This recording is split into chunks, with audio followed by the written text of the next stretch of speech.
Google వాళ్ళ కొత్త data centre వైజాగ్లో స్టార్ట్ చేయబోతున్న వార్త ఈ మధ్య బాగా వినపడిన మాట. దీని తర్వాత అనేక టెక్ దిగ్గజాలు కూడా భారతదేశంలో డేటా సెంటర్లు నెలకొల్పేకి ఆసక్తిని కనబరుస్తున్నాయి.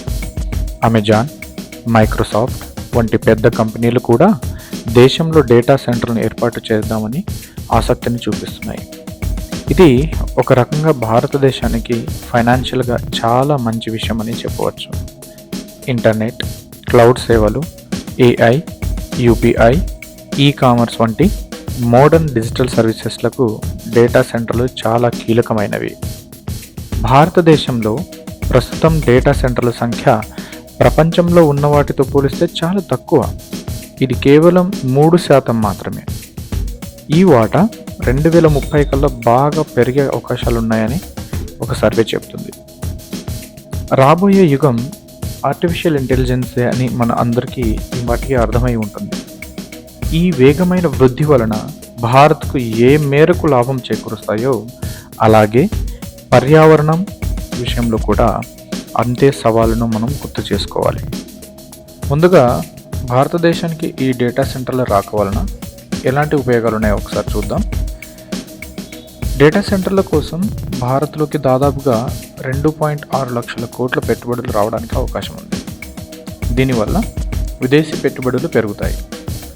రియల్ ఎస్టేట్, నిర్మాణ రంగాల్లో బాగా డిమాండ్ పెరిగి వాటికి సంబంధించిన రంగాలకు ఉపయోగం ఉంటుంది. IT, networking, security, cloud computing వంటి సెక్టార్స్లలో కూడా ప్రత్యక్షంగానే కాక పరోక్షంగా కూడా కొన్ని ఉద్యోగ అవకాశాలు అయితే లేకపోలేదు. సప్లై చైన్, ట్రాన్స్పోర్ట్, హాస్పిటాలిటీ వంటి సర్వీస్ సెక్టార్లలో కూడా ఉద్యోగాలకి అవకాశం ఉంది.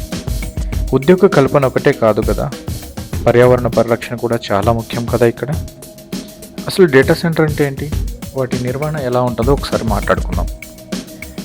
మనం ప్రతి ఒక్కరూ ఇంటర్నెట్ సేవలను వినియోగిస్తున్నాం కదా. మనం వాడే ప్రతి అప్లికేషన్ ఆపరేట్ చేయడానికి మరియు వాటి డేటాను ప్రాసెస్ చేయడానికి చాలా పవర్ఫుల్ కంప్యూటర్స్ని సర్వర్స్గా వాడతారు. మన రోజువారీ కార్యకలాపాలను జరపడానికి భాగమయ్యే క్లౌడ్ సర్వీసెస్, ఏఐ, ఈ-కామర్స్ డేటాని ప్రాసెస్ చేసి వాటిని యూజ్ చేసే విధంగా హెచ్డిడి, ఎస్డిడిలలో స్టోర్ చేస్తారు. అదేవిధంగా వాటిని యూజ్ చేయడానికి ఒక సెంట్రలైజ్డ్ ఐటీ రిసోర్స్ సిస్టమ్ని ఏర్పాటు చేసేదానికి ఒక ప్రదేశాన్ని ఎంచుకుంటారు. సో ఆ ప్రదేశాన్ని మనం డేటా సెంటర్ అని పిలుస్తాం. ఈ డేటా సెంటర్లకు 24/7 పనిచేస్తూనే ఉండే కెపాసిటీ ఉంటుంది. మరి ఇంతటి ఇన్ఫర్మేషన్ని ప్రాసెస్ అండ్ స్టోర్ చేయాలంటే కంప్యూటర్స్కి ఎంత కరెంట్ అవసరం పడుతుందో మనం ఊహించుకోవచ్చు.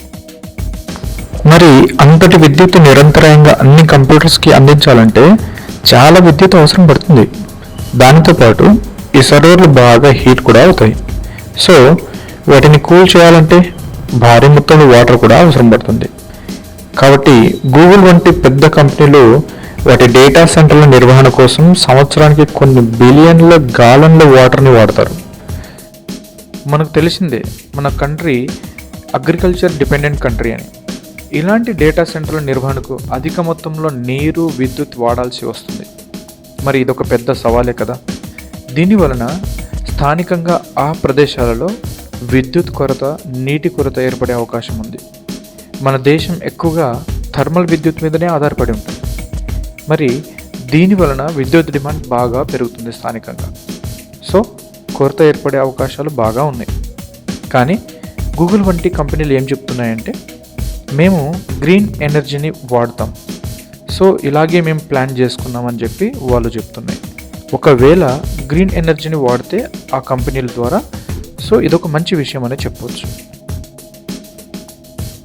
వీటి నిర్వహణలో భాగంగా అధిక మొత్తంలో విద్యుత్తును తయారు చేయాల్సి వస్తుంది. కాబట్టి థర్మల్ ప్లాంట్స్లో ఎక్కువగా విద్యుత్ ఉత్పత్తి చేయాల్సి వస్తుంది.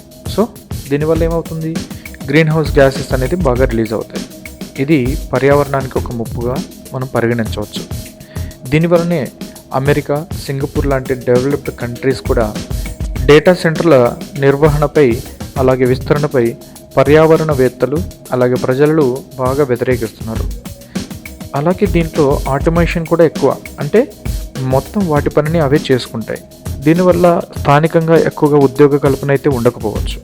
కొంతమేరకు లాభం ఉన్నా వాటి వల్ల కొన్ని ప్రాబ్లమ్స్ కూడా ఉన్నాయి. సో మనం అబ్జర్వ్ చేయాల్సింది ఏంటంటే భారత్ ఇవన్నీ అధ్యయనం చేసి అందుకు తగిన విధంగా పాలసీస్ని రూపకల్పన చేయాలి. ఇది నాలో మెదిలిన చిన్న ఆలోచన. సో మీకు చిన్న ఇన్ఫర్మేషన్ అయితే షేర్ చేశానని అనుకుంటున్నాను. Hello viewers, if you like my video please subscribe, share and like the video. Comment your opinion in the comment section. Thank you. ఇంకొక చిన్న కంటెంట్తో నెక్స్ట్ వీడియోలో కలుద్దాం. Until then, bye bye.